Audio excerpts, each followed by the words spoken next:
Are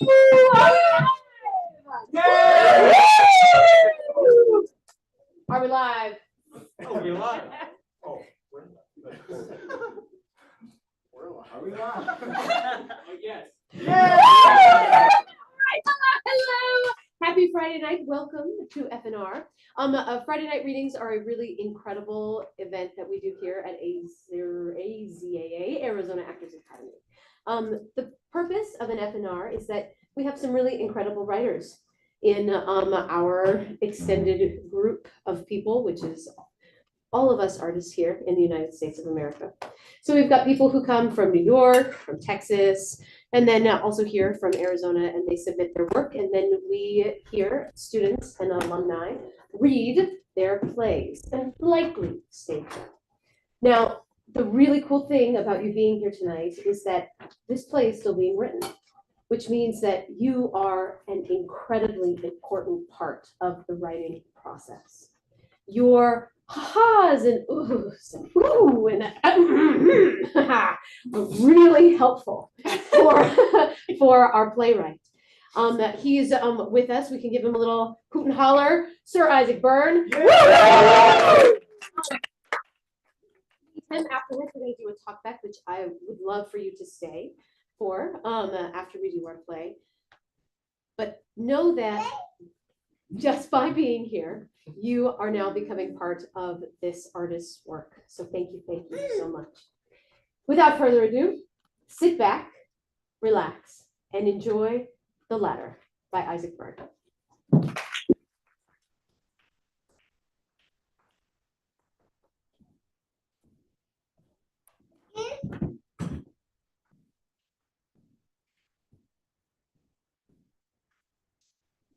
I have a story I've never told. In the dark, deep, hours and hours into the dark, you will lose not just the way, not just the internal compass of which way is up or down, yourself. Marks and signs won't work. Memory is meaningless. Everything your hands and feet touch will betray you. A smooth slide down will feel like a hard, jagged climb on the way back up. It's so dark. People always forget that. Imagining a simple puzzle with similar walls, turns, a trial of exploration and error, a grown-up version of hide and seek, a maze. It's not a maze. Only liars call it that. The labyrinth is a blind cave of tricks and tunnels. The tunnel up, spiraling, failing, climbing, forking over and over. Each choice unrecognizable and dipping out of memory as soon as you make it. 3 things only do you own in the dark. The thread in one hand, and your mighty club in the other, and the dance. You must remember the dance.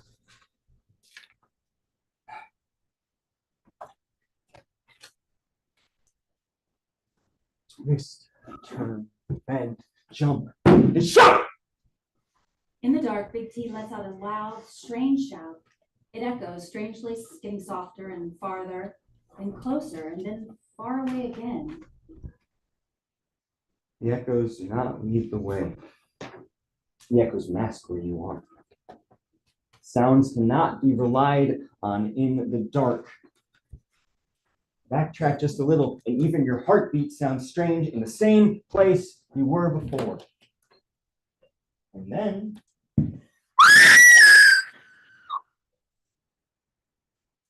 screams pure rage, hunger, bloody, bloody hunger, hunting, tracking, hunting. Sounds of something big, sniffing, searching. The lights flicker up for a moment on Big T's face. He's crouching low and breathing hard, but we can't see much more than just his face. Darkness again. You You want to run. You want to run so bad. First scream makes you freeze. Hair's up, heart stopped, hands useless and shaky. Your whole body feels heavy. Too heavy for you to run.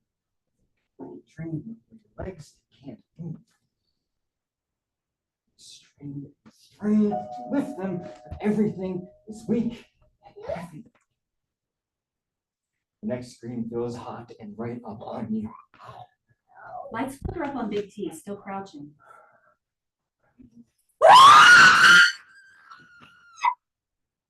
Adjusts his head in the direction of the scream. Darkness again. You don't think, you don't choose. There is no choice. The red thread you held like a diver holding onto a lifeline to the surface is gone.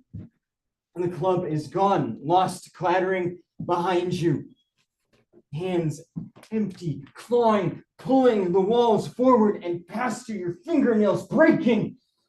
Just fucking gone. Your legs are just these scrambling creatures, somewhere underneath your heart, carrying you fast. You're just pieces now, moving, flying away and deeper into the dark. Lights flicker slowly up to just barely reveal Big T, shakily creeping along a wall as if it were a crevice way up high. Then he jumps, and the lights go out again. Once your body betrays all attempts at control, you reach into some deep, shaky part of yourself. Your mind, there is no string, no way to tell where you've been. Even if you kill the monster, how could you find your way out? Make your body remember the dance.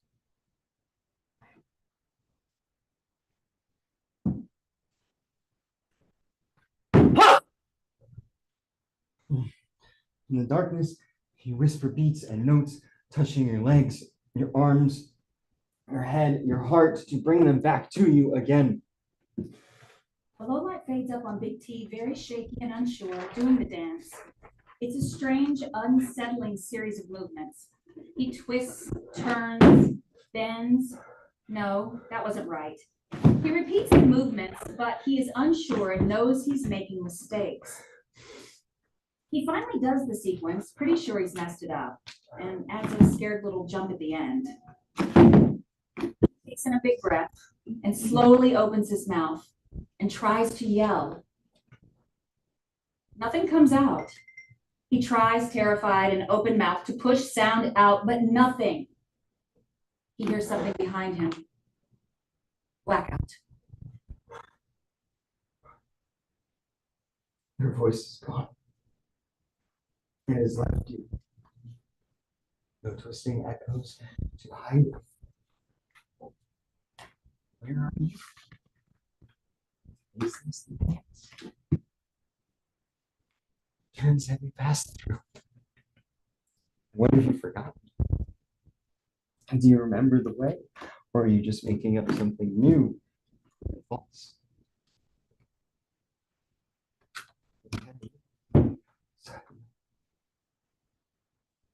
A ladder. A fucking ladder. You fly down it. A tiny sliver of light which reveals A flash of lightning, revealing a bloody, huge man with a bull's head holding a broken human femur like a club. Fucking terrible. Darkness again. no monster. Sound like peaceful breathing. Shocking, scary sounds echo the outer space. Where'd it go? Time to face it.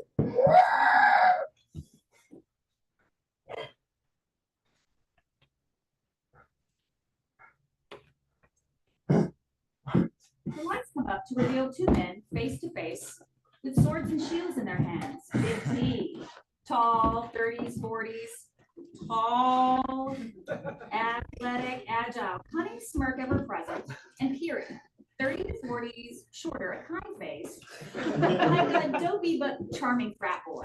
And it must be said, Peary has quite the bubble butt. They fight briefly. Now, not with real malice, more showing off their moves to each other.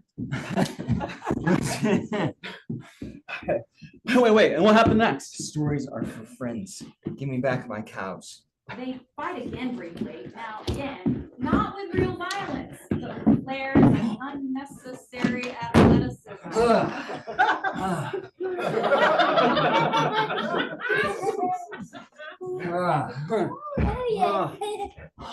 Nice moves. You're not so bad yourself. Still haven't seen any of that fancy wrestling you're so famous for. You say that bullshit for bowls? Come on. How'd you beat him?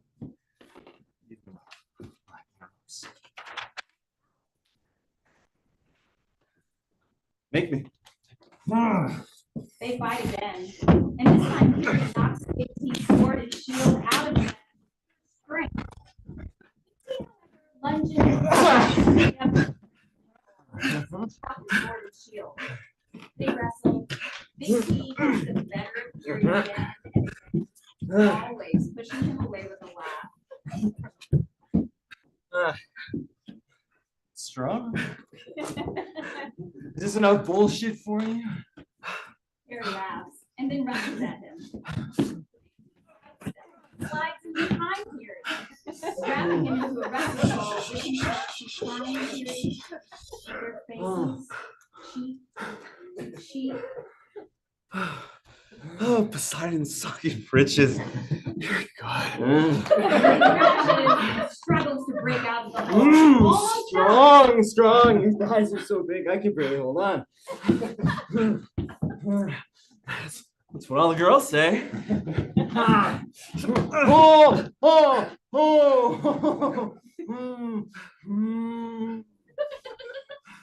Can I have my cattle back now? I'd hate to kill so fine a short king. Fury slips one of his hands between them, trying to go grab some part of the tea to make him let go. He grabs something. Hey. Fury squeezes, Big T yelps, tightens the hole. Fury makes a sound that might be pain. Now I know why they call you Big T. Cattle. I'm Prometheus, by the way. Just period of my friends. Period. I'd like you to give me back my cattle now. Okay. If I do, you give me the story of how you beat the Minotaur? I've told it many times.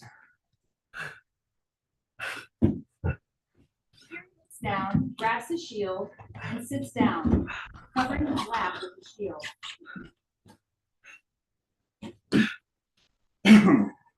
So, you're gonna stand there like a tall glass of ambrosia, all sweet and silent, or you're gonna spill the hummus and tell me.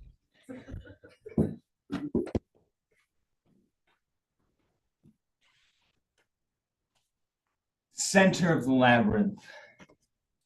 A clearing with light coming down from above.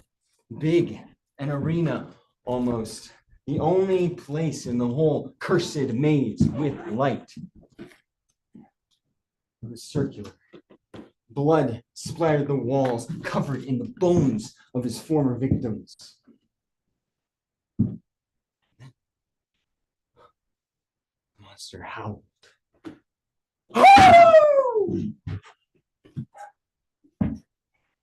And charged. Fuck.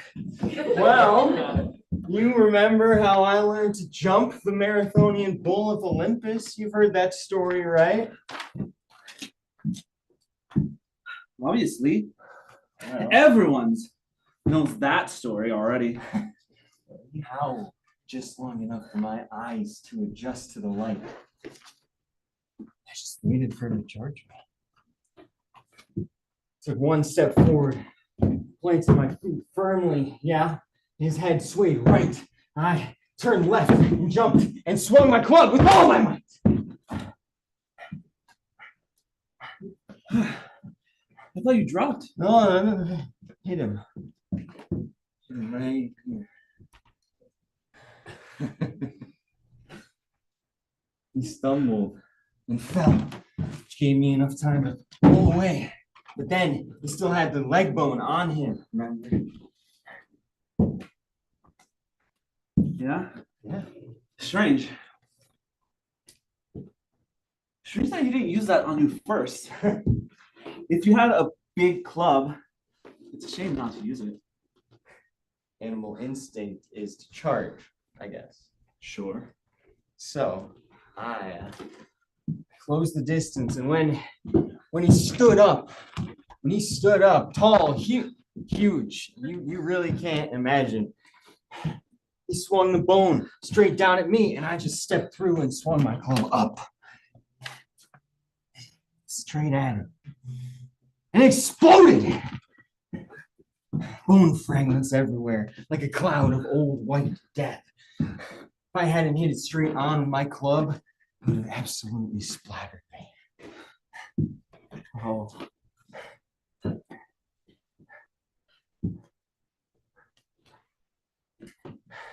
It's probably how all the blood stains on the walls got there. And the cloud was up near him, so it got in his eyes, you see, and some in his nose too, I think, because he kind of snorted painfully, right? And he shook his head around wildly. And I tried to smash his head, but he was so tall, his head thrashing around. His horn caught my club and knocked it out of my hand. He said, "Oh!" Well, lucky chance then. And he had moves. He stomped like a thunderbolt from Mount Olympus. Kaboom! I rolled to the left. Kaboom! I rolled to the right. Kaboom! I rolled right again. I grabbed my club, swung it right at the side of his knee. Bam! Something in there snapped. He bent over and howled. But now, real pain for the first time in his life. Real pain! I jumped up and I brought the club down hard, so hard as I ever swung a club in my fucking life. And his face went crack splat! He was dead.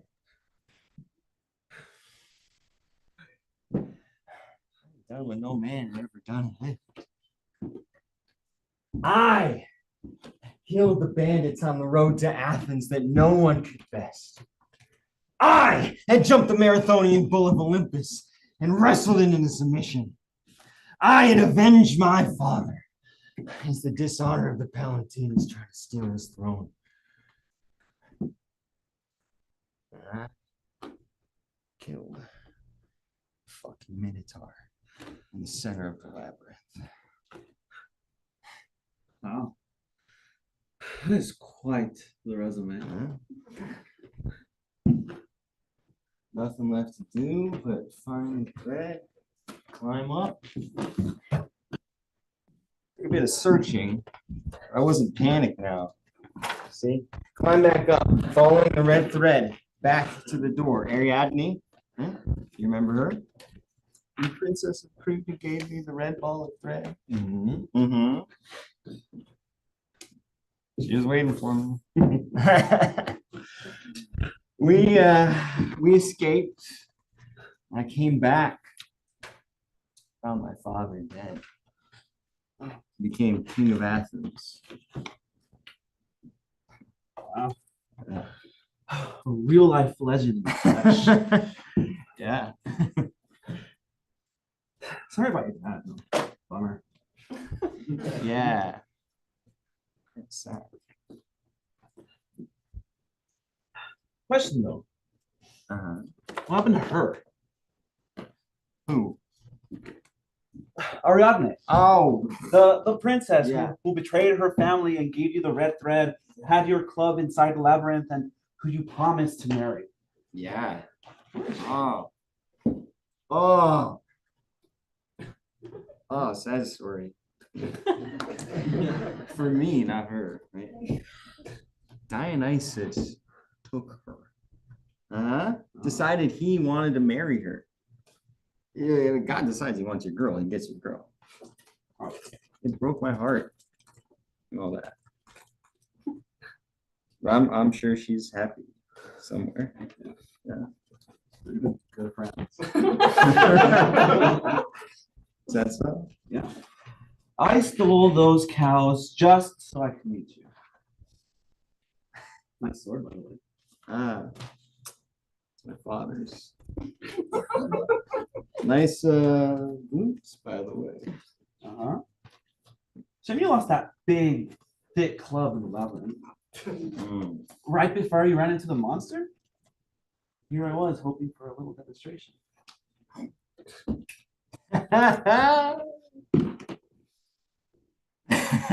Friends. Yeah.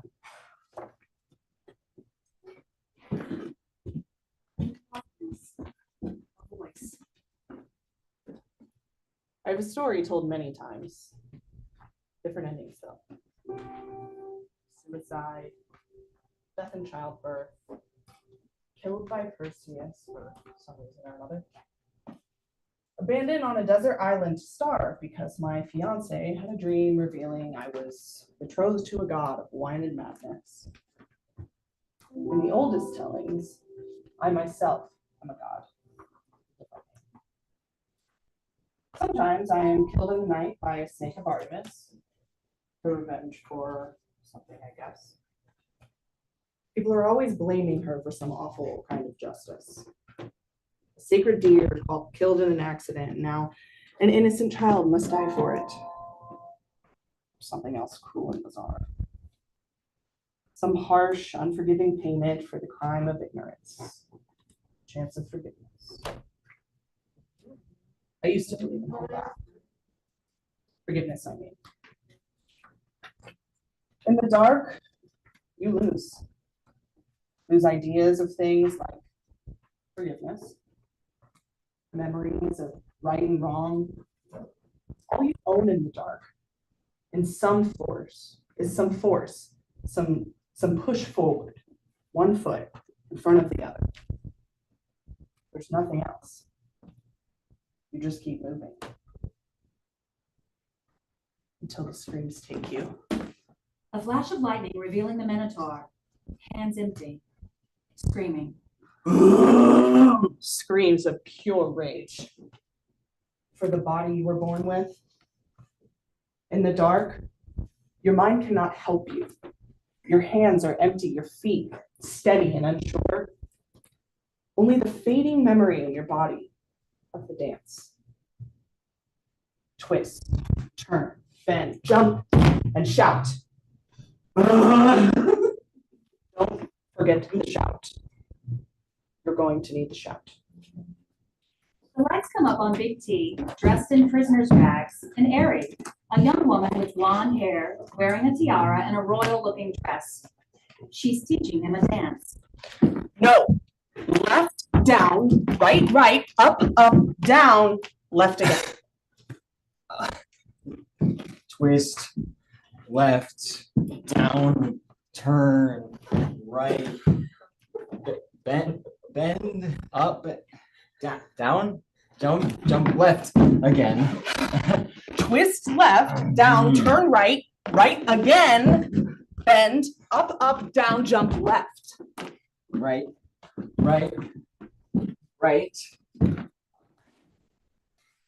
And with jump left. Left, okay. Why shout? Won't that just give away where I am? It will echo, cover your movements, and hide you in the dark.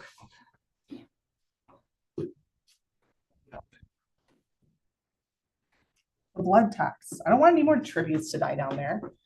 Plus, I don't want to be married to some asshole my dad thinks will be a strategic alliance. I want to choose. That's all you want? Out? Maybe. Of course, I'll need a sanctuary somewhere. Mhm. If my dad finds out I helped you, he's going to be pissed. I'm going to need a husband who can keep me safe. I can do that.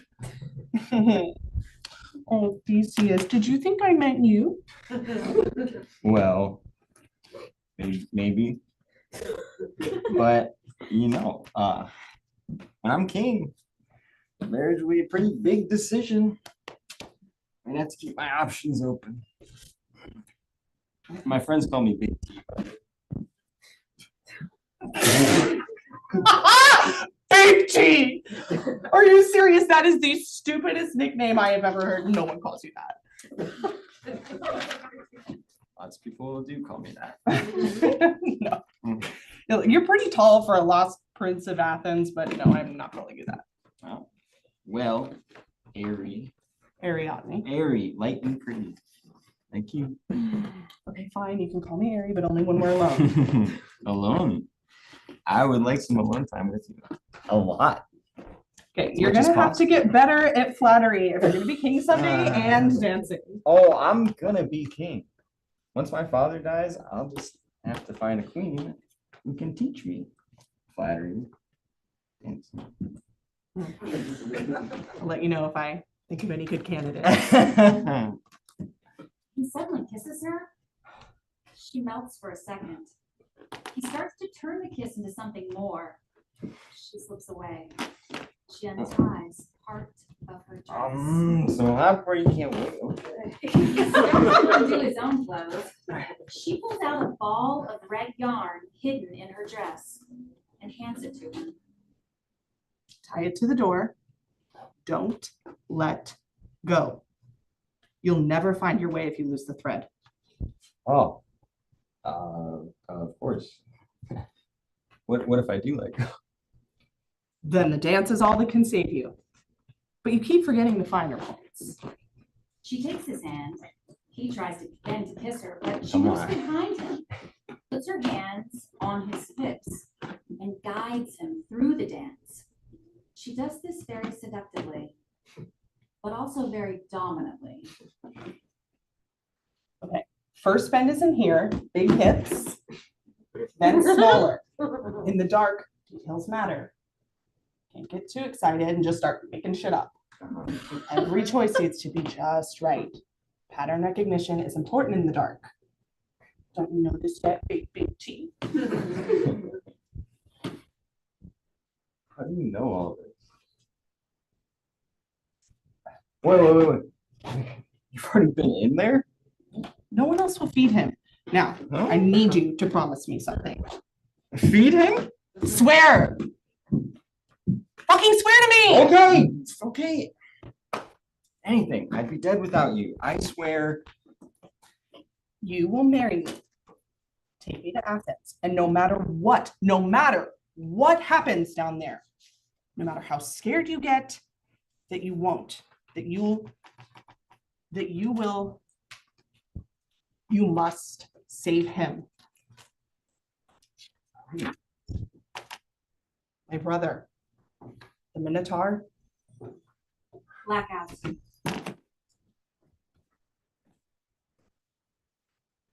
In the darkness, an old man's voice. Lost. In the dark heart of every story, there is a pause, a breath, where some forgotten history chimes in to say, behind these confusing twists and turns, this story is the answer to an earlier forgotten question. A long, sad sigh. How do you love a monster? Follow the thread and find the entrance. My hero. There, bloody hands, troubled past, chased by darkness, her face like a fallen angel, desire and fragility made whole in flesh, and she chooses old, gray-haired, failing eyes. Me. Oh, yeah. You saved me. I love you. You must see that. That's the story I told myself many times. But when I closed my eyes, He's so Marry him old. for the throne. Grasping with. Waiting for him to die. Yeah, seriously. Come on. no, she was young, beautiful, grateful, and mine. My hero. You will see. Aegis and Dea, the wise king and his beautiful witch, queen, ruler of Athens. Still, every old man wonders in the dark. Echoes bounce around the space of a woman moaning and crying out in the throes of passion. Oh. Is it really this old, sagging body she loves? Or is she thinking of the young, handsome hero she loved before? Oh, oh, oh, oh. The lights slowly fade up on Dia's face, serene in the afterglow of pleasure, eyes closed. My hero. Why? Why closed? Why are her eyes still closed when she says that? A sudden thunderous knocking sound. Dia's eyes flash open. Lights flicker up on Big T, standing bloody, with a big club in his hand. Athens! Open your gates and your hearts! Your hero has arrived! That night, the night he arrived. Dia stares intensely at us. Look. Closely now. What is this? When Big T showed up, a tall stranger, still bloody from slaying bandits on the road, tall and strong, a son any father could dream of. Lights flicker up a bit more on Dia. She begins to pull items out of a pouch.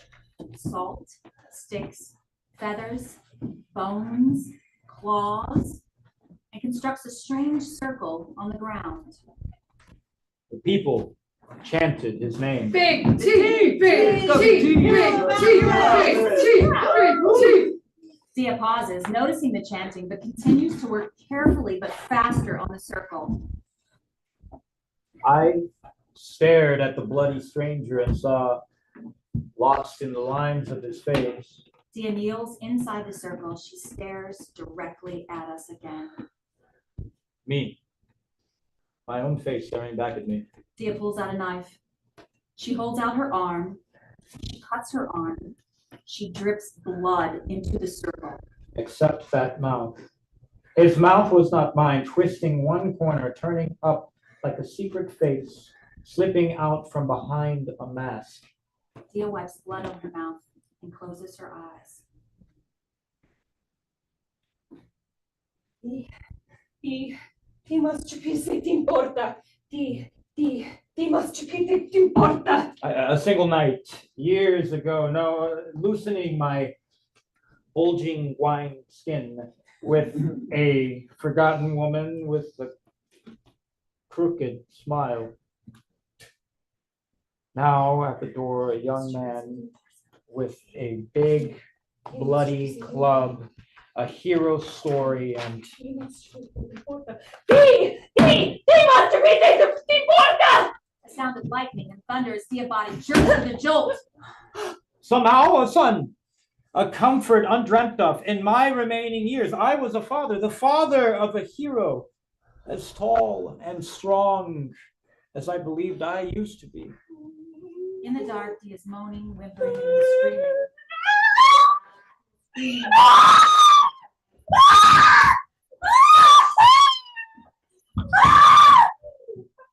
She suddenly comes and freezes with a gasp.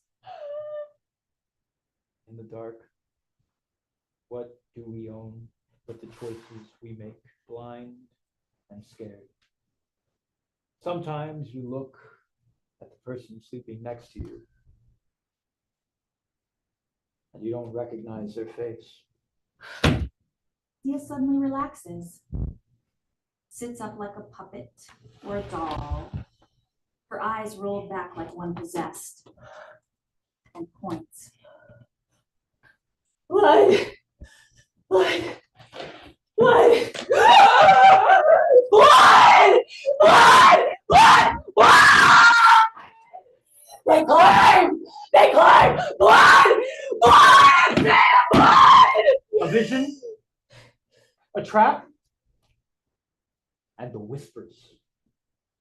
Echoes bounce around the audience. Hero. Further away and then closer. A hero for an heir? Our king has a son. Oh, our king's son will save us. The witch. Oh, he'll save us. Eventually, the echoes overlap into a cacophony rising to a deafening fever pitch. A light flickers up on Dia, standing suddenly very close to the audience, drenched in sweat. He's going to kill you. Darkness. When daylight fades, our eyes betray us. Every face is strange. Every hand hides a knife. His face, like mine, marked with a crooked smile.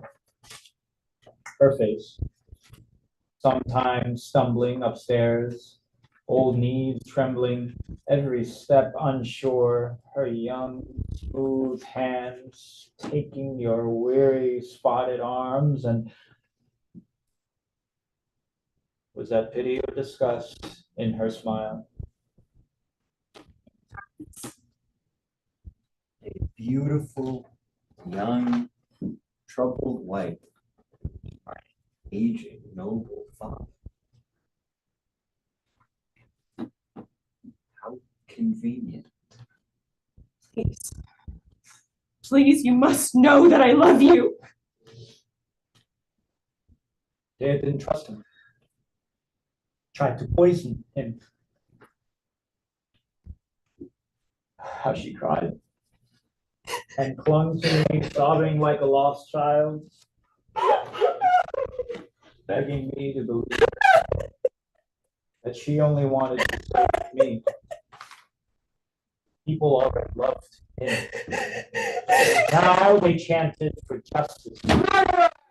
Murderer! Witch! Murderer! How high he had climbed on stories of killing thieves and monsters. His face. A light flickers up on Big T, looking imperious but sad. She wants me gone. She wants the throne. Listen! Lies! What do you see? Her face. Bleeding. Grasping. Her nails dig in. Your arm flinches back instinctively, and her eyes find yours. And know that you will not save her. And yes, there it was, plain and public. Betrayal. To everyone, to him, to the roaring crowd screaming for her blood. Love drains out and leaves only pity and disgust in her eyes. You step back, stumbling, falling. And what would catch you, save you, with big strong arms and steady you? Your son. Big T opens his arms with compassion. Dia sucks in a breath and darts out alone. Big T looks over at her empty light and chuckles. You old ridiculous fool, that alluring youth made you believe that you yourself were still young and powerful and somehow still beautiful. Life rips the curtain open, leaves you naked and frail in a storm. Thunder and lightning flash on Big T's face, laughing and smiling. And the tall, tall stranger, eyes smiling, watching. That crooked, smirking mouth. Was he really my son? He offered himself as tribute and said he would prove himself. He would kill the beast and save us all from the tyranny of the blood packs. When he climbed rung by rung onto the ship to go. In the darkness, a candle is lit by Dia. She prays. See. You must see. White sails! I said, I cannot lose anymore. When the ship returns, if you have one, if you are safe and coming home, change these black sails to white. So I'll know. This old shattered heart cannot wait, but wait he must. Days turn, the mind bends to dark doubts, stomach twists, unable to eat in the shouting echoes of these empty rooms without her smile, her laugh. Then, on the horizon, a sliver of shadows, ships at the entrance of the harbor. Look now, closely. You climb up, up, staring to see white, black, white or black, white or black are the sails.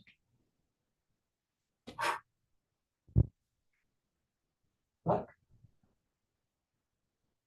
So very black. Cruel dark fabric flapping, mocking closer and closer, pulling you forward. Your bed is cold, your son is dead, your legacy is lost. Nothing left but the end. Make it swift and quick. Lights flicker up on an old king high up in the air, arms out and blasted by wind. He doesn't move, but the angle of his body and the wind make it look like he's falling from a great height. This is meant to be Aegeus, but he doesn't speak. The following lines still come from somewhere else in the dark. The last gasp of life comes at you fast, faster, and then somehow slower than you ever thought possible. Legs and empty hands flailing, grasping at walls of wind, flashes of every wrong turn taken, stupid twist, bend, and then You must look closely now! There, a man standing tall on the bow of the ship. I swear I saw him, crooked smile, black sails. Oh dear, too late, I can see. And then,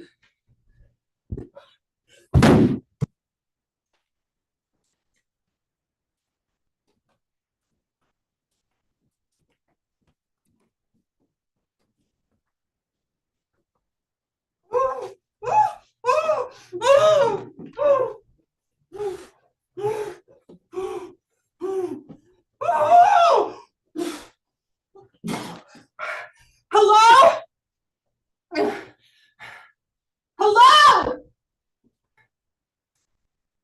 Hello? Hello? Hello? The sounds of someone tripping and falling in the dark.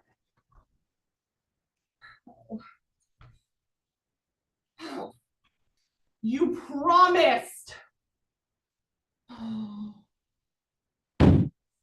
Oh, you fucking lying sack of shit! Where are you?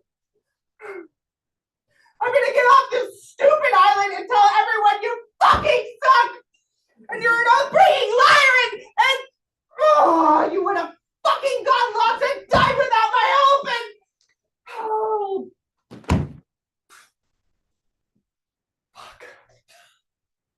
Lights fade up on Aerie, hands and feet tied, face down on the ground, her tiara gone, a cloth used to gag her still hanging around her neck, and her dress dirty and torn.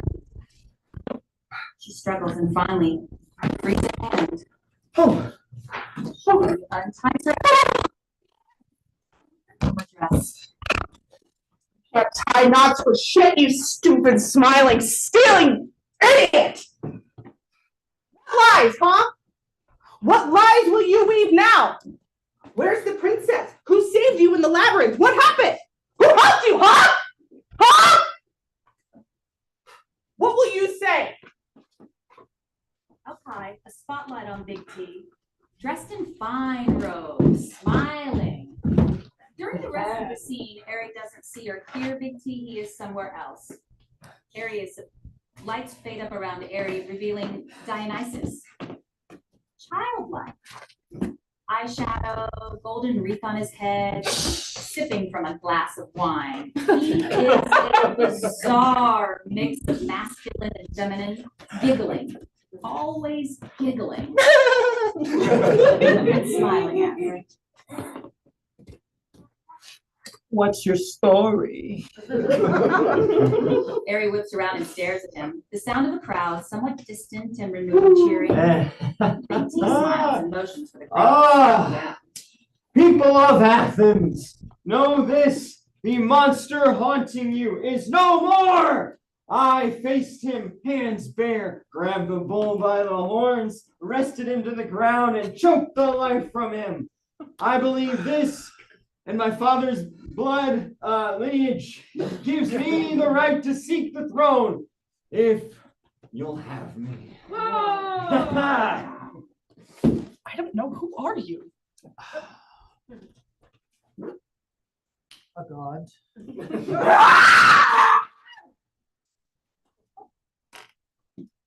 What's your story?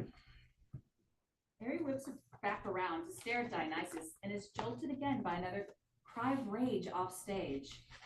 As much as she tries to focus on Dionysus, she keeps getting drawn back in by the sounds just off stage.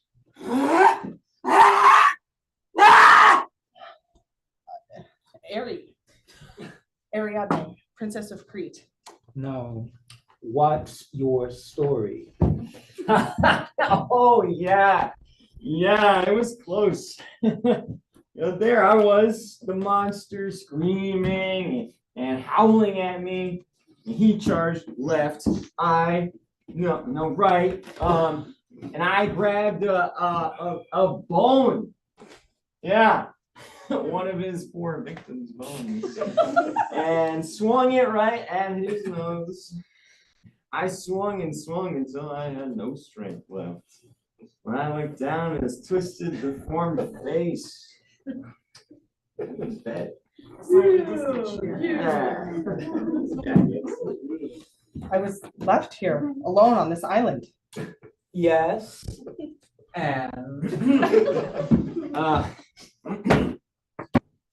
Once again, friends, Athenians, countrymen, on this day, once again, we celebrate the day that I, with one mighty swing of my club, slew the monster. Yes, unscathed and untouched, with great ease. I solved the maze and claimed my rightful place upon this throne. Let's drink and be merry again. Woo! Yeah. I think there's a bit more, could you say? I'm a me a skull. I'm a story sky. I'm a apple. I'm me skull. I'm a story sky. I'm a apple. I'm skull. I'm a story sky. I was left here to die. The whole story. Well, yeah,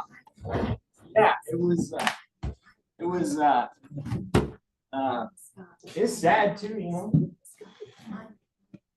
Little Hetaria, my father died, you know. Yeah. Yeah, it broke my heart. Silly, tragic mistake. He mistook our quick return for defeat. His love for me overtook him. He threw himself off the lookout tower. Yeah. Yeah. Oh. And with the heavy heart, I had to be king. Tough job too. Lots of scrolls to sign. So much reading. Oof. Lonely life. Sometime I just wish he'd lived long enough to show me the ropes. I never had a father. I just gods, you are fit. YouTube Olympics? I like my women with a little muscle. Maybe you'd like to see the palace? I'm very rich. I'll give you a little tour right now if you want.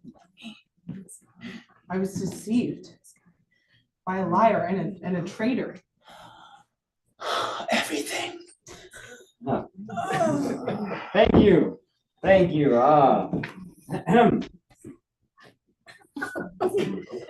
I want to thank you all for this award and great honor.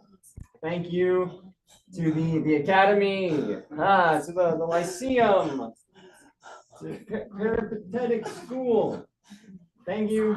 Thank you. I just wish that I just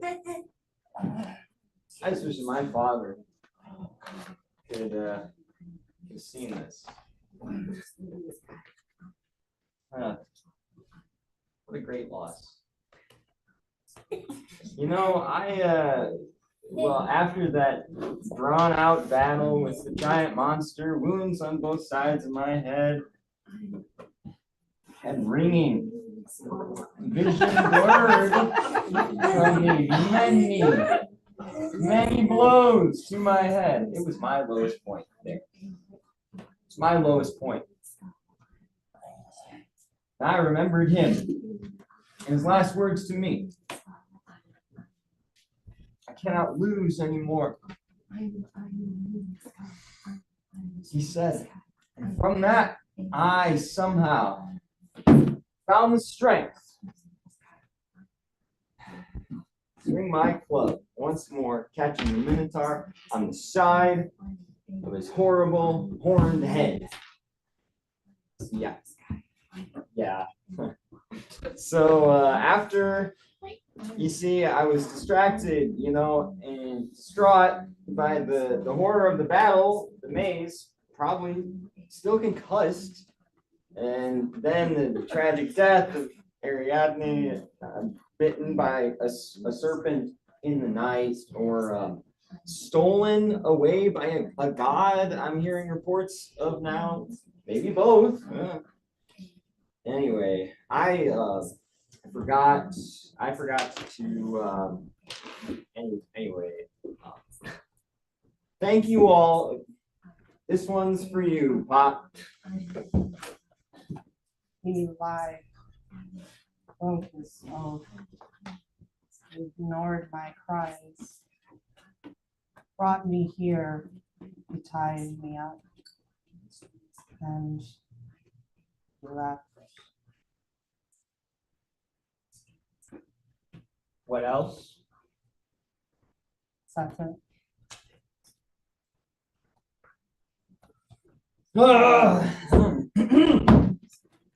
People of Athens, I see you. Your frustrations are heard.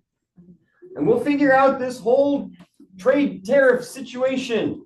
The grain shortage, plague, inflation, Sparta encroaching. I will save you. I've saved you before, right? Remember the bandits on the road, the jealous Pallantides, the blood tax of the Minotaur? Yes, I know. Mistakes have been made, some losses incurred. I know all about loss, okay? Oh yes, you know, I lost my love, sweet Ariadne, my own father, pushed perhaps, we don't really know why he fell. Tripped, slipped, hard to say. I think I must go and see about those missing cows. Just a little quest, a little break from all this ruling. I really do enjoy it, but just clear my mind a bit. I will return, of course, soon. Soon I return to you, your hero. Big T smiles, waves, and quickly exits. Suddenly, Ari breaks breaks away from staring at the offstage scene and stares again directly at Dionysus. What else would you have me say? What does it matter what really happened? What will it change? I can say no more.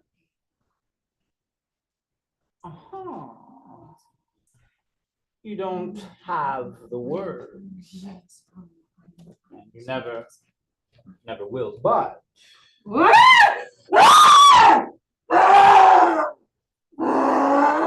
I'm a me, Scala. I'm a maybe there's another way. An old, I'm a story. forgetting way of telling. I'm a story. Who are they? Who are you?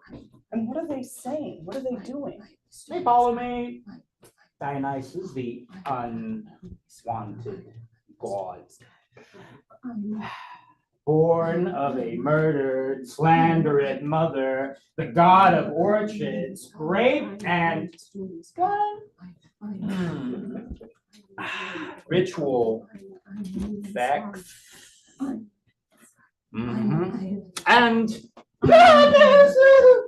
I'm a me, Scala. I'm a story.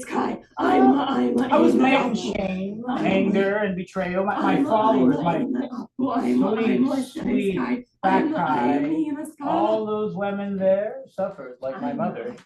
Those are women? Those are the hidden rites. No man can ever see this. Well, see it and survive. Anyway, these women come to me betrayed and sullied by careless, callous men. They drink, dance, sing, and all that they carry deep inside them, all that was done to them that they have no words for. Well, you can see for yourself. When the frenzy takes hold, A sudden cry of animal pain, sounds of bones breaking, flesh ripping.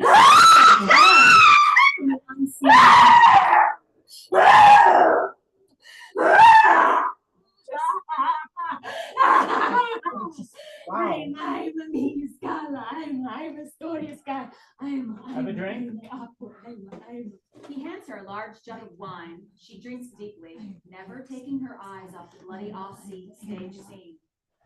She slips her hand into his and leans back into him. He kisses her neck. She moans softly, but she never stops watching. Marry me. Good. Go. Harry chugs the rest of the wine. She walks towards the sound of carnage, which are growing louder and more violent. A sudden crack and rip.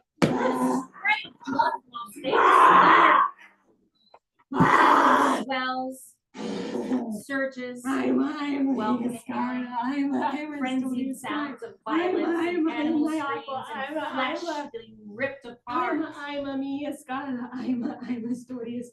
I'm a me, Scala. I'm a story. If men could see, if they had any idea, this heck in the bed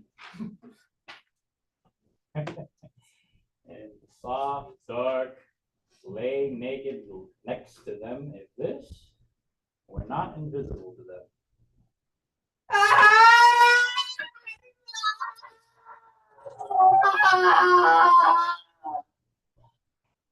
Well, sleep tight. Darkness.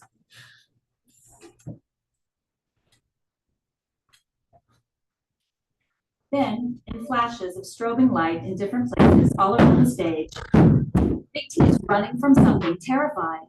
Whatever it is, it's gaining on him. The Minotaur, howling. Big T tripping and falling, rolling over in a panic, looking up, trying to shield himself from a blow. The Minotaur smashing its own club again on something, soft and wet, over and over again. Big T wounded, crawling away, Closer, bellowing, pointing. Big T cowering, scurrying away. Minotaur swinging his club and howling. Big T crawling and hiding.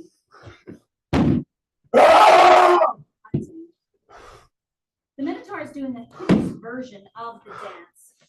It stops suddenly as it hears something. The Minotaur is hunting again. The Minotaur sees his prey.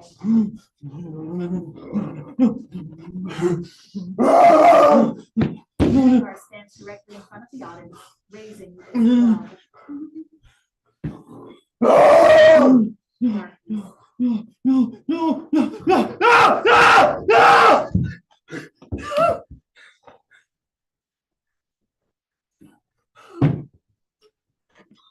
Big T's under a blanket, sweaty and agitated. Fury is getting dressed. 2 knapsacks lay on the ground nearby. I'm serious. I think we should get married. Absolutely. Old bachelor kings need a wife. Keeps the usurpers at bay. Who would we marry? Who could possibly be worth my hand, our hands in marriage? Surely there must be some princess worthy of marriage. What fucking woman has a story to match our own? Slayers of monsters and evildoers, kings and rulers of men. Yes, I know the stories. Look. It's okay. I don't want to talk about it. It happens sometimes to all. I don't want to talk about it. Okay. Dresses, obviously upset. Fury folds the blanket and rolls it up.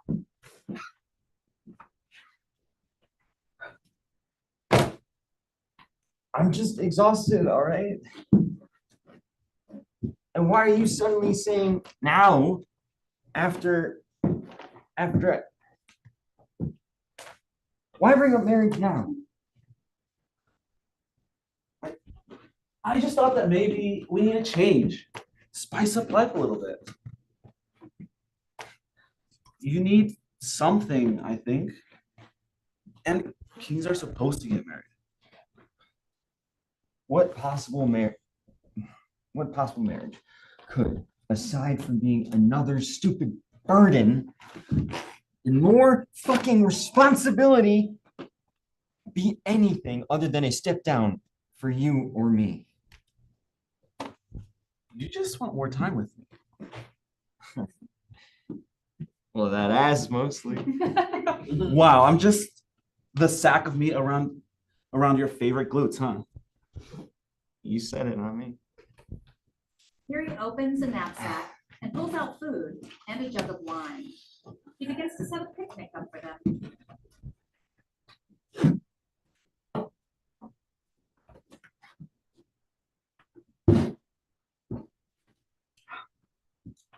You got another letter from Athens, by the way.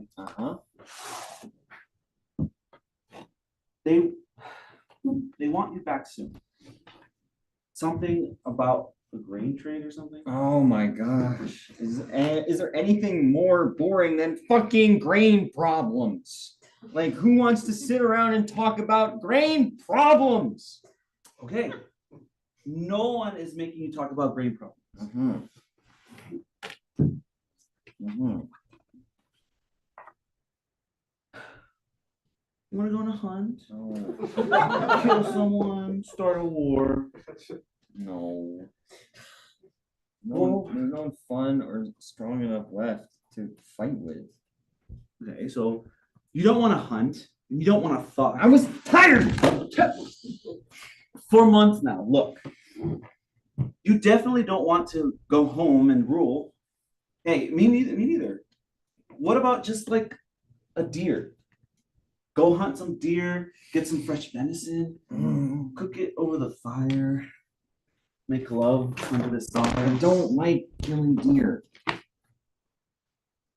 Okay. This is just. Fury starts to eat, but Big T doesn't. There's a long, awkward silence. Fury doesn't know what to say. Big T is staring off.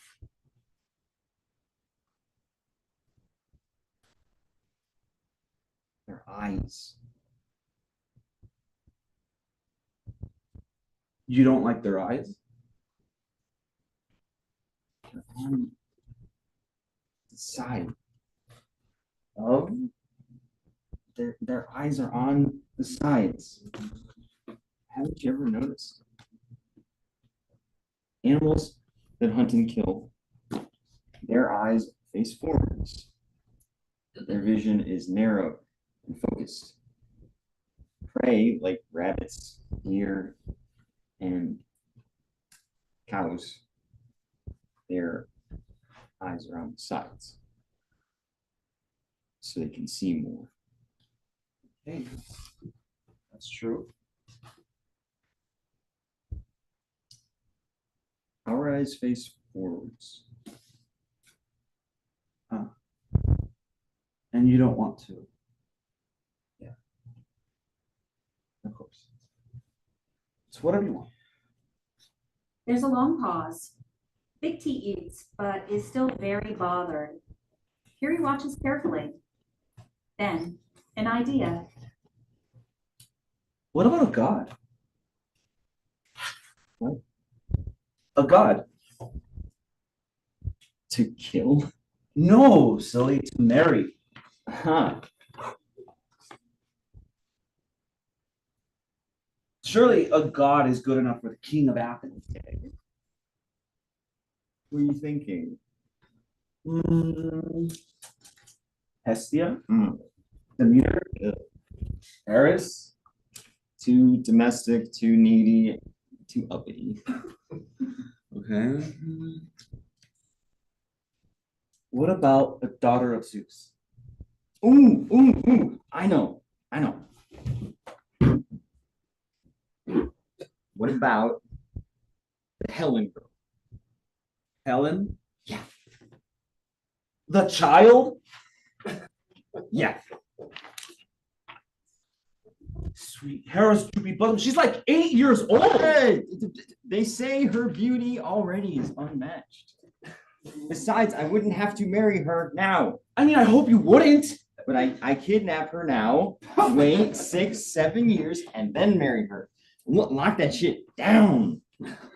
People are already planning wars over who gets to marry the beautiful Helen. Okay. Get married, but not yet married. I like it. Now, what about me? Obviously, I have to find someone even better than her, just to make you jealous.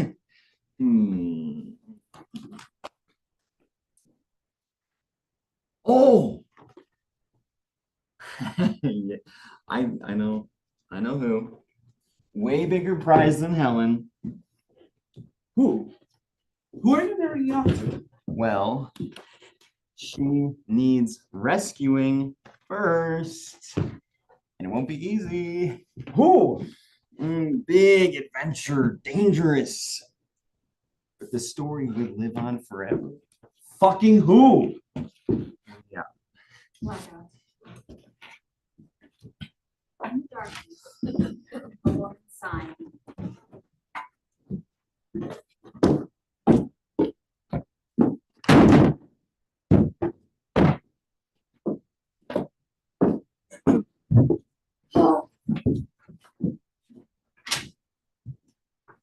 I'm sorry.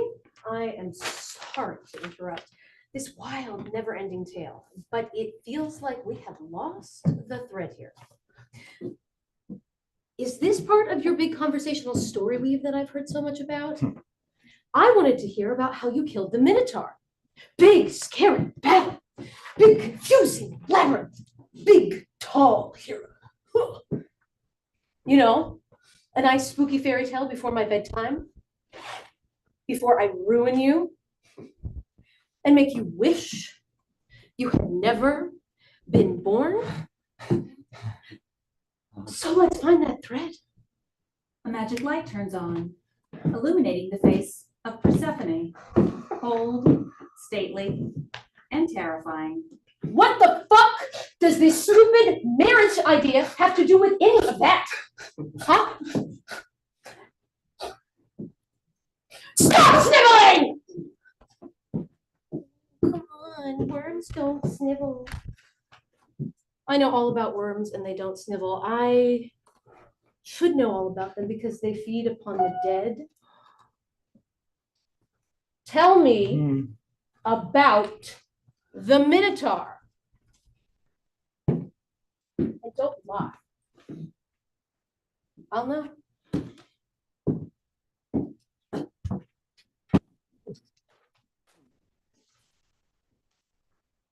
Magic light grows brighter, illuminating the whole stage. Persephone is dressed in black Grecian robes, complete with long black latex gloves and dominatrix boots. She has a black leather bullwhip in her hand. Across from her, on two stone chairs, Big T and Fury are seated and stuck. Absolutely stuck in the chairs. Big T is terrified, struggling to get out, but every part of his body touching the chair is stuck to it. Fury, head down, unable to look at anyone, is crying as quietly as he can manage.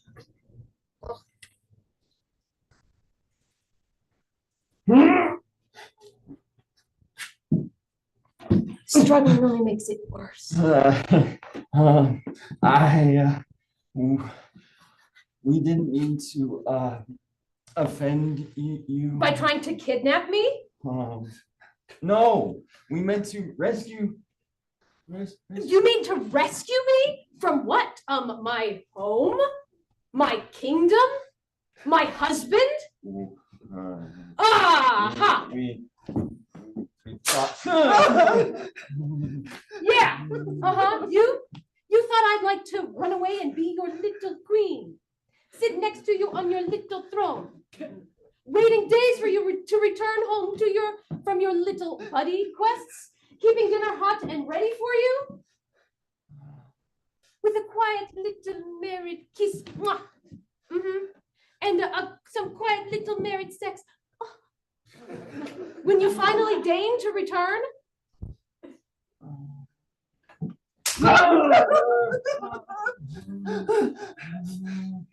You know, tempting, right?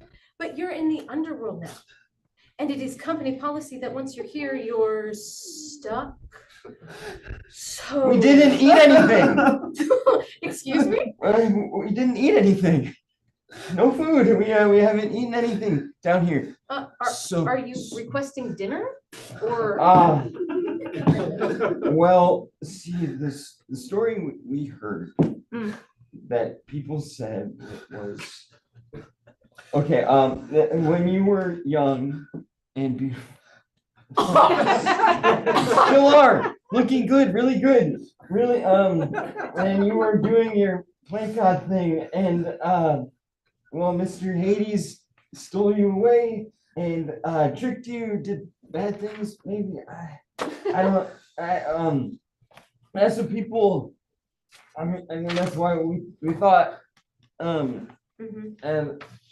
made you eat 6 pomegranate seeds and kept you here in the underworld for 6 months every year, and that's why you don't do the plant stuff all year, and so so the seasons happen. And stuff? You believe this story? Yeah. And I mean, that's why, you know, an injustice should be righted. And so. And your best friend gets their own little god queen out of this deal? And you get another heroic tale? Just another story lifting you higher and higher? Yes. And so you break into my house, which I leave freely already every 6 months to do my plant god thing, and come back here without any complaint or attempt at escape, by the way. You come into my house, you grab me, touch my holy body without asking, and try to what? Whisk me away from my husband, my throne, my domain, Power.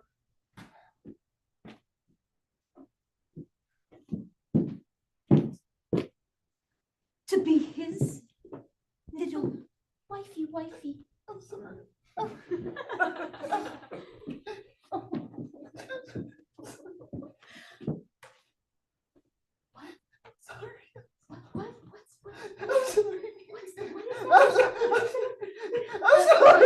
I can't hear you through all the snot. I'm sorry. Just a little louder. I'm sorry. You are a sad little king. Prometheus, Gluteus Maximus.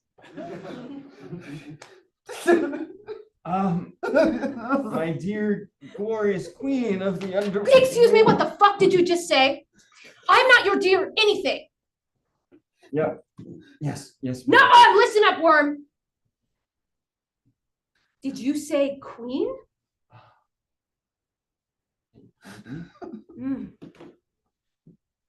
I am not queen. I am Persephone. Ex sun ton Erebus. Kai son ton kai Erebus. I am not no fucking queen. I was invited here. I was offered the pomegranate seeds. I chose to eat them. I knew what was coming. Young, beautiful, and unmarried. I knew I would never be safe from the greedy eyes of every lying, thieving, unfaithful god, going around raping and taking every pretty girl they wanted. But Hades came to me. He asked, not my mother, not my absent father, me. He gave me a tour of all that he had and offered me safety, power, and equality. Anak's son, too. Now, all souls come here to me and live out eternity under my jurisdiction, and I help them know their final eternal state. I go back up there every 6 months just so you morons don't starve. Oh, I thought. Oh, come on. Don't lie. You don't think at all. Yes, my Anax. What should I do with you two? Please, I know you can punish like no other god can. Oh, now, little worm, is that really why you came here? Oh, to get punished. No. Oh, have you done something to deserve that? Did you hear stories of Sisyphus pushing the rock up the hill daily only to watch it roll back down again? Or of Tantalus reaching for the grapes just ever so slightly forever out of his grasp? Is that what you think I do here? No. Punish men for their crimes in life? No. Uh-huh. Yes. Oh, my teeny weeny little itsy bitsy flaccid corpse growing worm. When you come here, when you are mine, all of your memories, all your gathered life, all that is gone. What is left but for me to draw out what you do? What would I? You see Sisyphus down here, pushing the rock up. The same hill every day, never reaching the top. And you think that he is unhappy? As he did in life. He works, he strives to do the impossible forever. He fucking loves it. And that seeker of pleasure, Tantalus. Persephone walks deductively over to PT, traces his arms, his face with her fingers, bringing his mouth up to hers. The grapes forever just slipping away. The endless anticipation. The aching desire. Growing hunger, that agonizing mouth watering taste just out of reach. He is edging into eternity. Further and further into the highest possible convergence of pleasure and desire. So, what do you think you'll do here? What are you? What is it that you do? I'm Big T. I killed the Minotaur, slew the bandits on the road to Athens. Not your story. What is it that you are always doing?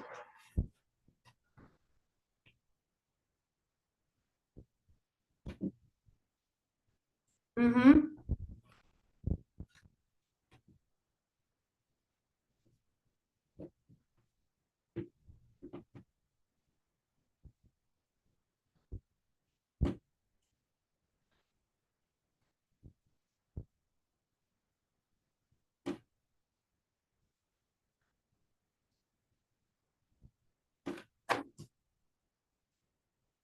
Uh-huh. Scary to be what we are and not what we're going to say. All right, tell me how you killed the Minotaur and became a king. Tell me in front of this poor slobbering fool who loves you, and I'll let you both go.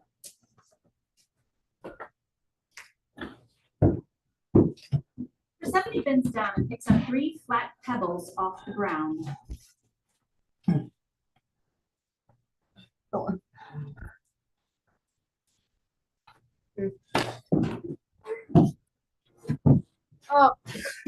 and not a second word. Hey! Worm, tell it true. Or his ass is mine. No, no, no. Listen to me. Listen to me. Listen, I don't care. Look, I don't care what you did. Okay, I love you. I love you, and I always love you. Just, I love you. I know. I never. Just tell the truth. I'll always love you. I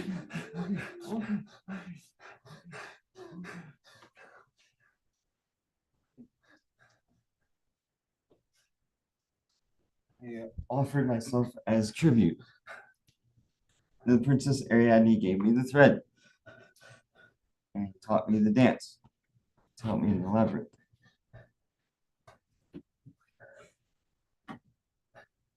I found the Minotaur, and after a great battle, I triumphed and killed him.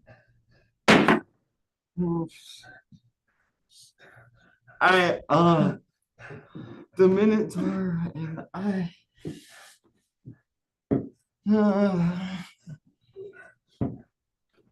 after a struggle, I killed him. And on the way home, I stopped on a deserted island, and I dreamt that Dionysus was coming for Ares, and I left her stranded to wine and madness because I did not want to be married. Or glory. Goes back to tossing the one remaining pebble back and forth in her hands. And I became king because my father killed himself. And he killed himself because I know. Dee, just look at me. Look at me. I don't care what you did. Just whatever you did, I love you, and I'll always love you. I didn't.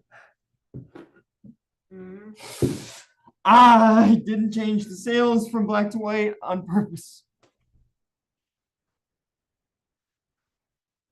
It made my father think I was dead because I wanted him to die. loved me, believed in me, would have given anything, and I wanted him to die so I could be the king. I wanted them all to die so I could be king.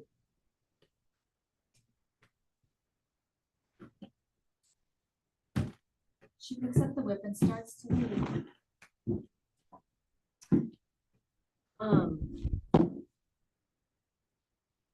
When you get back, send that poor child, Helen, the girl you actually kidnapped, send her home.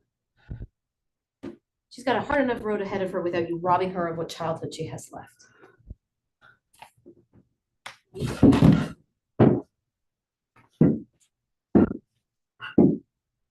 He snaps her fingers. Fury is suddenly no longer stuck to the chair. He visually checks that he's really free, laughs wildly, jumps up and dances around. He hugs and kisses Big T ecstatic. It's okay. I'm gonna go home. I love you. It's okay. You can go. I love you. And I will always love you. Come on. I don't want to be here anymore. Let's go.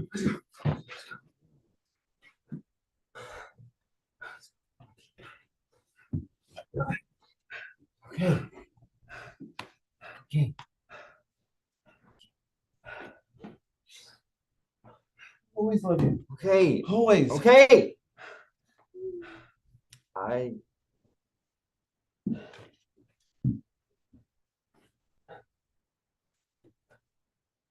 I'll always love you too. Persephone, without looking back, drops the last pebble. No! What? What?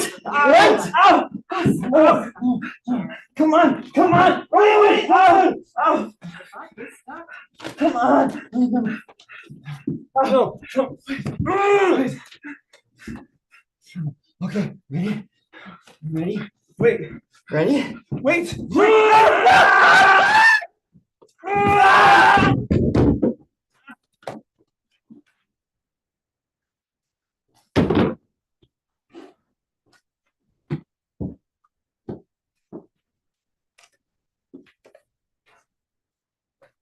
The lights come up slowly to reveal Fury standing alone, leaning on a wall facing us directly, with a staff leaning on the wall next to him.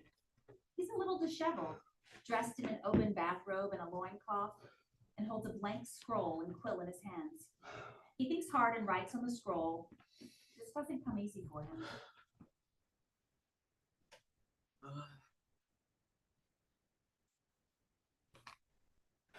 Dawn's rosy fingers are red. The ocean waves are tall and green. Blue. Winter's almost over, and where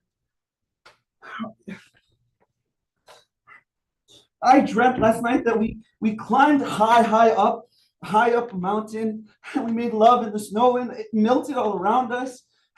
After we wrote our names up in the stars, Fury and Big T, legendary heroes together. I wake up and still heard echoes of you shouting, "Let's go on a hunt. The wild boars are out, and we shall win the glory in killing the wild beasts, laughing and going on new adventures together again." Every morning, shadow in the room curved like your crooked deep smile, and no. Fury stops and rereads what he's written. He doesn't love it. He scratches his bunch of it. Hi, Big T. The snow melted, wild boars are out again. Do you want to go hunting together this year? Just wanted to know because I'm going, and I know if I should bring a big tent for two, or if I should bring a smaller one, and oh, that's stupid. He crumples it up, throws the scroll on the ground, far away from him. He thinks better of it. He grabs the staff and waddles straight-legged, leaning heavily on the staff, over towards the scroll on the ground. It's a laborious struggle to get there, and he runs out of energy. He stares at the scroll, out of reach, takes off the bathrobe and tries to use it to drag the scroll closer. As he does this, his backside is revealed. Flat as a board. No ass. None. It's all gone. Then slowly, with great effort, lowers himself down, still straight leg, to the floor to get the scroll. The process of him picking up the scroll is shaky. Awful to watch. Finally, he gets the scroll. Makes his way back to sleep. And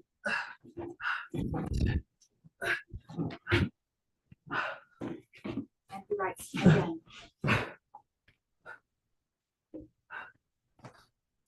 The nights are cold without you. They made a special saddle for me so I could ride and hunt. It works pretty well.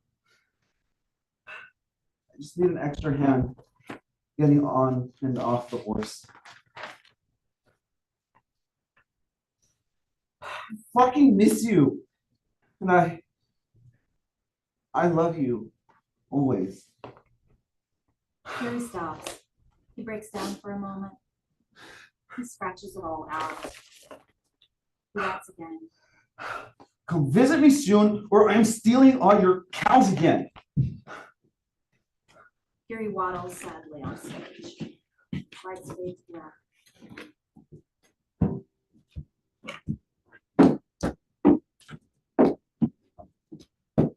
A long, sad sigh in the darkness.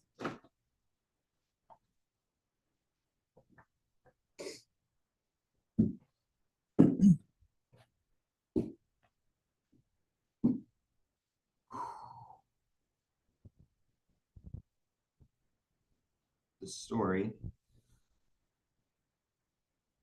the center of the labyrinth, is slivers of light and shadow revealing a ledge over a deep pit with spikes. On the other side, a large circular platform atop a slanted climb. No bridge. One slip, one mistake on that slippery slope, you fall into the pit. You join the bones below. On the other side, climbing up out of the hole of death on a fucking ladder, a monster. Another bellow of rage and a blast of light from behind reveals the silhouette of the Minotaur climbing up a ladder onto a platform. The Minotaur picks up a large, jagged rock on the platform, holding it like a weapon, and bellows again. There's now smaller too. Darkness. I understood it clearly now. The shouts were warning him to come here. You cannot beat him here. You jump off the ledge, you will slide down the slope and die, or scramble up if you can, and then the monster will push you, pull you down and into your death. And so I danced.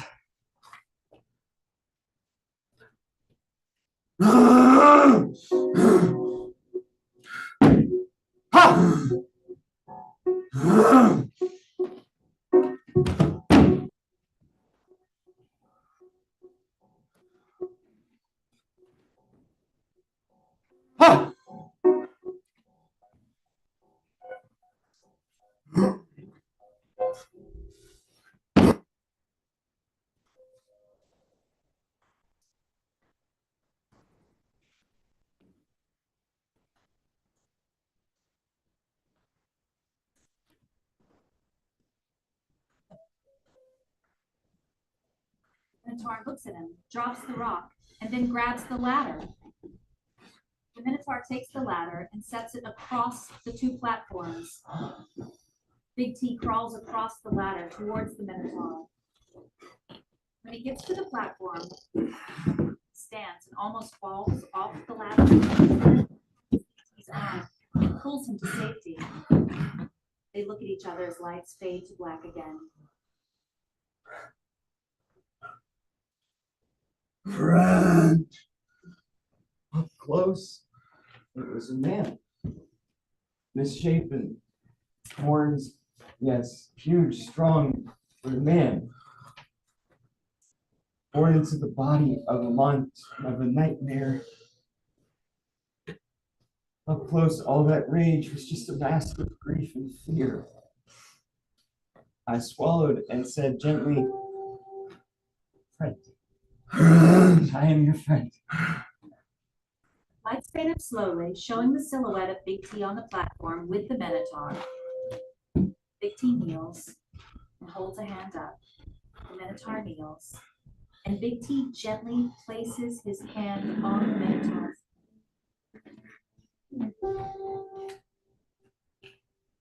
Laid his ugly, twisted head in my hands like a child. I saw his eyes, big pools of fear on the sides of his head, looking all around for pain or danger. As I cooed and soothed him, I thought, how different this is from me, a hero, triumphing after a great battle over a violent monster. How hard it would be to explain. The monster is just a malformed man, lost and trying to survive in the deadly game.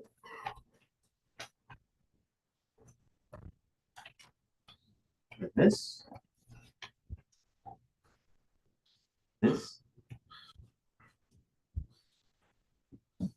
how easy.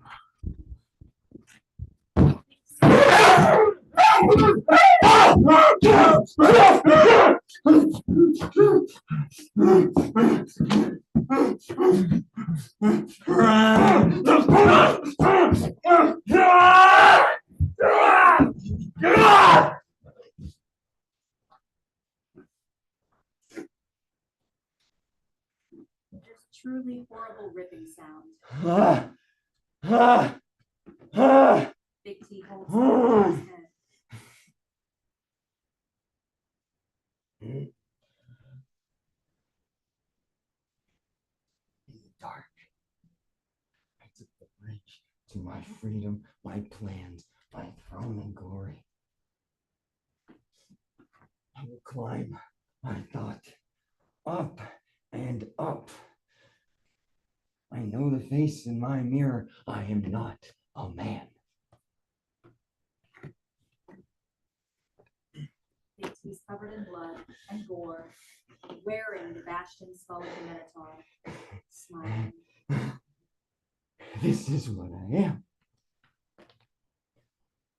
I am climbing, story by story, rung by bloody rung.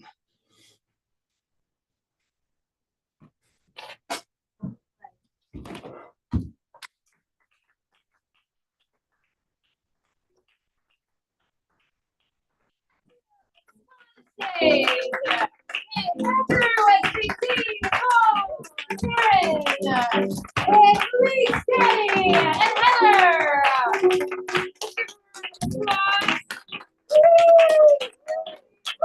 And now, woo! And then of course Lee, thank you very much for being here. Yeah, up here, woo! Wow, yeah, yeah, woo, woo!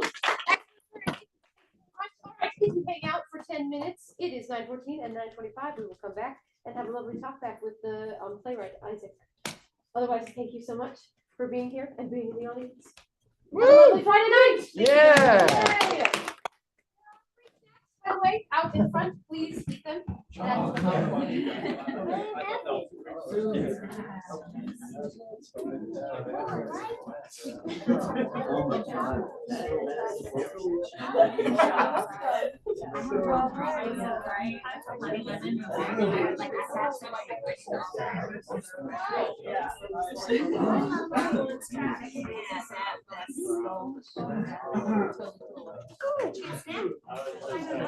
Like it's very I just masculine, makeup, whatever, but I was. Oh, yeah. Yeah, You're still coming out of there. Yeah, like,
Hey,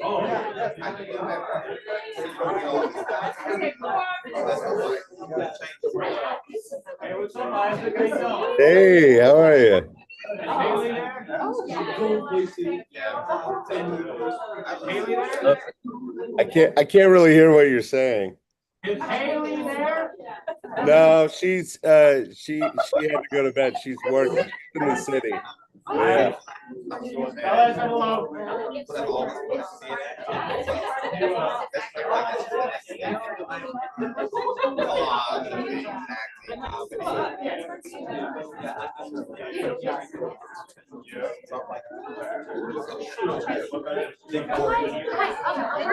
I'm Rachel. It's wonderful to meet you. Yeah. You told me you guys got anything so great. Yeah. Like high school days.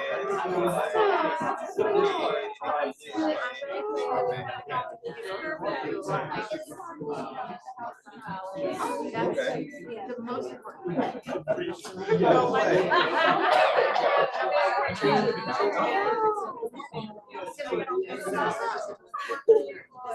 I'm gonna go get the.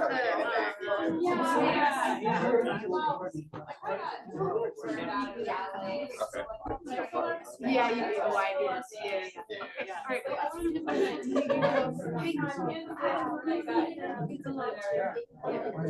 right. All right, if I can ask the actors to the stage, and also any of our audience, if you want to be on the stage, you totally can. But actors at least on the stage. Good. Talk back, talk back, talk back, talk back, talk back. Get on the stage. Audience members, if you want, please join us. We would love to have you. You don't need the script, Louise. Unless you want it. All right, and then we'll take questions. Just creepily back. Here, Yeah. let's get the camera. Let's see. Yeah. All right, audience, can you see Isaac? Yeah. Audience is being cowards. They're over there. They're just Come on over. Yeah, come on stage. This is how it is every Monday night. It's fine. Yeah. Yeah. Come on. Isaac, thank you for this. Oh my gosh, thank you so much. That was so much fun. So it was so fun to see like so many of these wild, stupid ideas and Greek myths actually happen on. I mean, it's all in the myths. I didn't invent all of this. I just put my own thing on it. But no, it was great. It was also fun because I specifically did not know the cast, but I know most of almost all of you. So like every time someone came on, I was like, ooh. Oh, and then Rachel came on. I was like, oh, here we go. Isaac, I kid you not, I read the script and I was like, oh, I want to be her so bad. And then I was like, oh, I can't though. That's not how that works. And then I just said, well, why not though? I'm glad for me. But anyway, yeah. I'm glad you did it. It made my heart sing. Yeah. Okay. Oh, I'm so glad. Well, I do have to confess that I forgot to bring my little list of questions that we normally ask. Oh. Do you have specific questions, or would you like me to kind of roll off the cuff for yeah, I mean we can off audience? the cuff. I mean it's usually just like what did you connect with? What really like Yeah. you in a good way? Yeah. So and then after that, what disconnected? Sorry. yeah. What? Oh, no, my bad. Yeah. Mhm. Yeah. Was there something that you didn't understand or disconnected or whatever? That's I'm easy though. Perfect. Thank you, Isaac. So this is for actors and for audience. Were there any images, moments, sounds, words that stuck out to you that are still staying with you? The Bakai, whatever, yeah, the chanting and the screaming. That was that's good shit.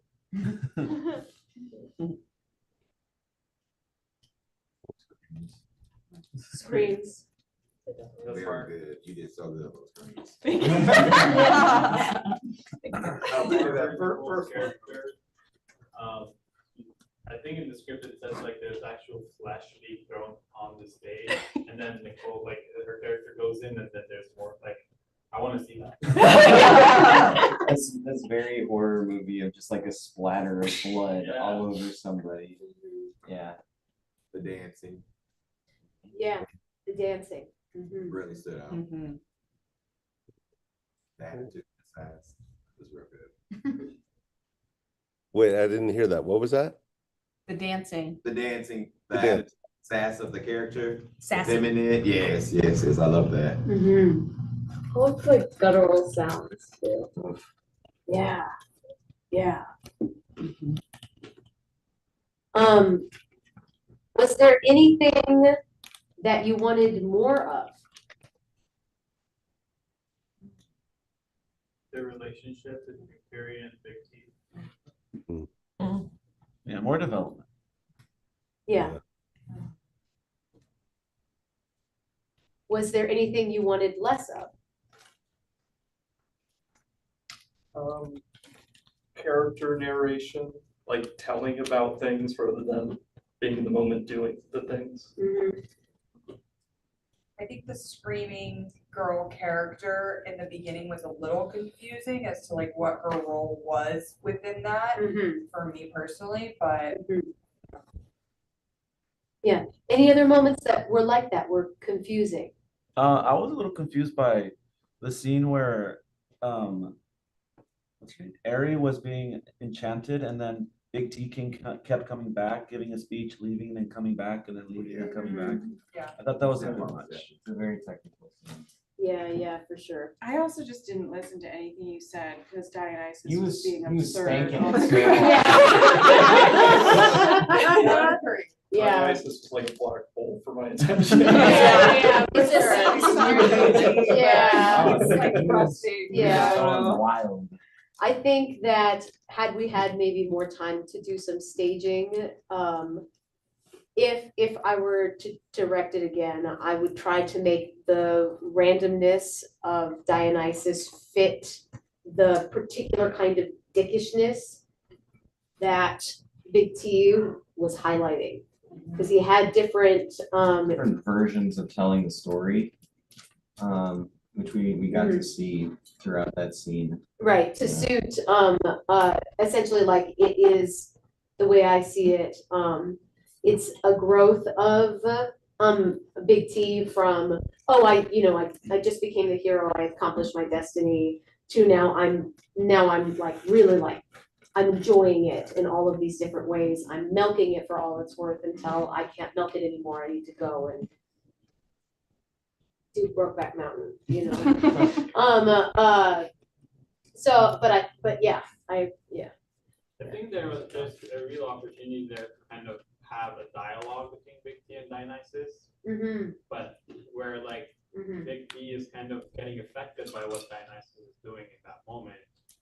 Because is it supposed to be like, because Dionysus addresses Ares to tell him more, and it's like Ares telling that story, but we're hearing it through Big T, right? Is that kind of the idea of like what the events are happening? Because Dionysus keeps saying, "Tell me more. What's your story?" And we don't actually hear Ares telling her story. She's telling Big T's story, kind of. That's fascinating. Yeah, well, I don't know what. Was that the intention? That's how I gathered it. Yeah, Isaac, what were you thinking when you wrote it? Oh, who cares? What I will say is that that was a scene that this is why these are so incredibly helpful, because like that was a scene that I kept looking at and going, I know it's not quite right, but I don't know why. Because when you look at it on the page, like you can only see so much. And then seeing it tonight, I was like, oh no, this needs to be way more interconnected. What's happening with Big T? A lot of this can get cut, but like there has to be a way to interweave it, and it probably needs to be connected more. I mean, this is where I'm thinking now, is kind of what someone just said, is that it needs to be connected more to the idea that he's putting to her, like, if you don't tell your story, he gets to. Like, who gets to say it if you won't, and that it's still ultimately that she can't, and that's why Bacchae, who were real mean ladies if you caught them in the frenzy. Yeah, but like that was like, honestly, like I used to just sit and stare at it and go, like, I don't know. I know it won't I know this plane won't fly, but I don't know why yet. And then watching it today, it was like, oh, this is really working, but this is disconnected and this needs to connect to that. So anyway, yeah, who cares? But like, yeah. Great.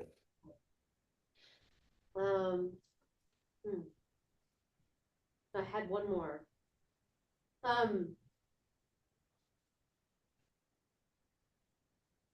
Was which, if any, character stood out to you because you were like, oh, I know exactly what is happening for them in this particular moment, or oh, this is like, I thought this was going to go one way, but it went another. I thought Big T was having a midlife crisis at the very beginning, and I connected with that. I was like, yes, I'm in a maze, it's dark, okay, cool. But that was honestly probably the most connection I felt to any of the characters at any point. Also, hi Isaac, this is your former student, Megan Scott. Hey Megan, how are you? You have a hat on like you're in disguise. I can barely. Yes, I didn't want you to know, and then I just told you.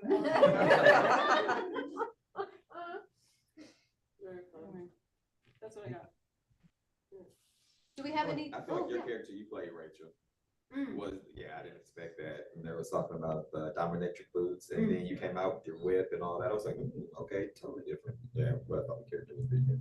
I'm in love with that character, and like the one scene where you were asking, like you were anticipating. Once you started dropping those pebbles, I'm like, oh shit, like shit's coming, and like I love that. you can see it's so good. Like you can see Big T breaking down, and like Persephone's character pushes him to his to the edge, and like it shows the like how far Big T is willing to go. I guess to keep up alive. Yeah. And then that breaks him and breaks his relationship with Harry. Yeah, I just had this thought. It's just a thought, but I really, it gratifies my soul, my feminist soul, that the person who got Big T closest to telling the truth was a woman in her power. I'd really like that, now thinking about it. I really liked the sensuality throughout the whole thing between different characters, or a character with themselves, Dionysus, and then Persephone a little bit. And then the stage direction with Persephone and her going to his mouth, I wanted to see that. I thought that sounded really attractive.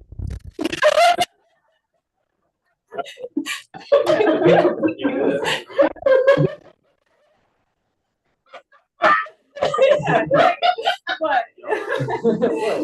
For everybody at Taking notes, just taking notes. Yeah. Just get in there. They are married, that's why. Shush. But the homoeroticism at the beginning too, with the fight. Yeah, I really like really awesome. that fight scene is so much fun. I love it. I really like Perseus as a foil for Big T as well. I love how kind he is. It's really gut wrenching to see him get given the short end of the stick. So yeah, very sympathetic character. Yeah, I was Yeah. really invested in their relationship. Mhm. That was like one of my favorite parts. Mhm. Isaac, do you have anything else that you'd like from us, or can I open it up to general questions? No, I think we can open it up for general questions. Yeah. Any questions? It can still be about the play, but any questions in general about playwriting? Or any questions for Isaac? When you have an idea, when it's in the conception phase, what kind of process, if any, are you the type of dude that just says, I'm gonna sit down and just see what comes out? You have these characters and you just start having them interact on paper, or do you come at it more from like, okay, I want this conflict to happen, let me build it up and build a foundation scene by scene? What is your process as far as starting from the conception phase and then building it scene by scene? Man, I wish it was what you just described. That sounds usually what happens is like there's some idea or some story. It usually, like, I kind of get obsessed with like either stories that like really happened or famous stories like myths or some interesting story about like whatever from culture, society, pop culture, whatever. And then I kind of get a little obsessed with it, and then I'll just find myself telling people about it, and then I start to get to a point where I think I'm going to write a play about this, and then usually I don't. I'm very much an external processor person, so I don't really know. And then so like I wanted I wrote another short play about like Jason, like Jason and Medea. And then I had this thought because I was listening to Stephen Fry's like books on the Greek myths. They're great, by the way. They're lovely. And I was like, oh, I should have like a bunch of short like Greek play myth adaptations or whatever. And so I was like, this could be one of them. And then I couldn't figure it out, and I was talking to my partner Haley, and she was like, "Why are you obsessed with the story about the dude who killed the Minotaur?" And then I told her, I was like, "Well, there's all this other weird shit that happened that how do you forget to change the fucking sails? Like your dad told you this, and then you just don't do it, and that leads to you being king, and then they're like, oh, Medea tried to poison him because she had a vision that he was going to end up being the death of his own father, Aegeus, her husband, or whatever." And then it's like, what a bad person. I was like, was she bad? She was kind of right. Like, I don't know, and then like, yeah, he tried to kidnap Persephone and got his best friend lover's like ass cheeks ripped off. Like, that's weird. And so weird, and like when you think about it, like it's too weird to put in a play, so you kind of have to put it in a play. Anyway, I was talking to Haley, and I was like, I don't know, maybe it's this, and like, what are you thinking? And she went, he sounds like a fucking sociopath, and I was like, oh my God, you're right, that's the thing. Like not that he's like a pure sociopath, but like that it's the narcissism of it. For sure, yeah. And like he gets away with it until he just believes his own hype too much, and that now he can't really get away with it. I mean, his actual, like, whatever, the Greek myth, it's made up, but like his actual death is like he got into an argument at a party, like he just abandoned, and like he got in an argument with someone, and the guy pushed him and he fell off a balcony. So funny. Like the lamest fucking death. I know that if he was like a real person, he was like in Hades, like, what the, that's how I fucking died. Like, I can't get a dragon in here. Like, I just like, whoa, whoa, whoa. Like, I got the Minotaur. Yeah, I don't know. And then like, as I was doing that, I didn't totally know how it would end. Yeah. I usually get about halfway to 2/3 of the way through, and then I'm kind of just looking at it, and then I go, oh, yeah. It wasn't a monster. Like he's the monster. Yeah, okay, here we go. Yeah. And that's always fun because, like, you know, then it just comes pouring out. This is the fastest I've ever written a play. I think I wrote this in like 6 weeks. Like it was pretty Wow. yeah. I mean I take my partner's writing class and she's great. And it's just like 10 pages every week. And I think this is the only time that I had 10 pages every week. That's very cool. Yeah. So anyway. Yeah. Yeah. No worries. Yeah. So at the end of like whether this player always is the goal or is his goal because he's trying to pull from well-known stories to have some sort of moral, like a parable out of it, or his interpretation, or is it just to revel in these well-known stories with a slightly different twist? Yeah. So the question. Yeah, I didn't hear any of it, but it Yeah. sounded Okay. Yeah. Thank you, Jamie. She has no voice. Yeah. The question was, if you pulling all of these different stories together, is the point of it to form some moral or parable, or just to revel in all of these different tales? Oh, yes. No, I don't mean that in a shitty way. I fucking love stories, and I think, you know, human beings are really weird because we have this kind of strange, amazing supercomputer in our subconscious, but it doesn't have language. And then we have the conscious mind, which is like barely capable of rational thought once in a while. And so, you know, we access the subconscious through feeling and sensation and through story and emotion. And so I'm, you know, like my whole life is story. I'm in love with stories. And I will say that, like, you know, I think for years I really just absolutely believed in like this kind of like holy profound idea of story and the power of it, because they're so powerful. And I think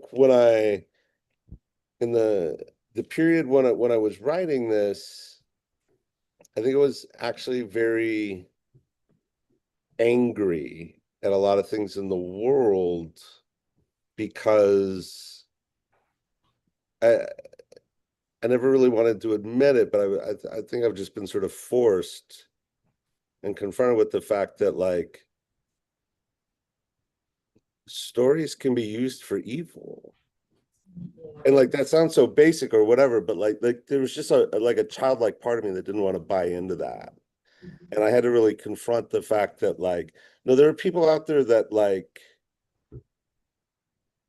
do like this, like gain power and cause great harm, and they get away with it because of the story that they tell. And that, yeah. So yeah, I mean, there's a purpose in it, but also, I don't know. I do. There are all these weird. I'm from the South. I'm from Texas. You know, I'm from Texas. I'm from Louisiana. Like, the whole point is the story. Like, you know, if someone dies doing something really dumb, but it was a great story, you're kind of like, worth it. Yeah. And down that we did. Well, Isaac, thank you very much. Really genuinely thank you. Oh, this was great. Thank you to the actors, to Rachel for doing a lovely job. The audience. Hope that kid's okay. Sorry about all the cussing and screaming. The little. It's all good. The kids loved it, actually. Okay. It's all good. Well, that's concerning, but okay.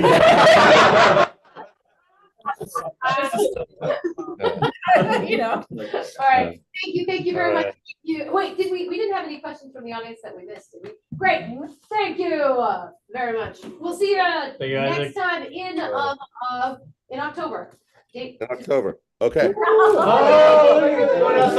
October, yeah, keep an eye out on Theater Upstairs, azaa.com/theater upstairs for our next webinar. Yeah. Woo. Thank you. Good night. Good night. Woo.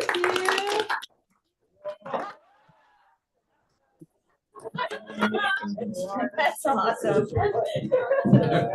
In October, are we doing another reading? No, we're doing I can't remember if it's Haley's or Oz. Ooh, I want to do it. Yeah. I still think about the last Hamilton. That was one of my It was very fun. I recently did a bad.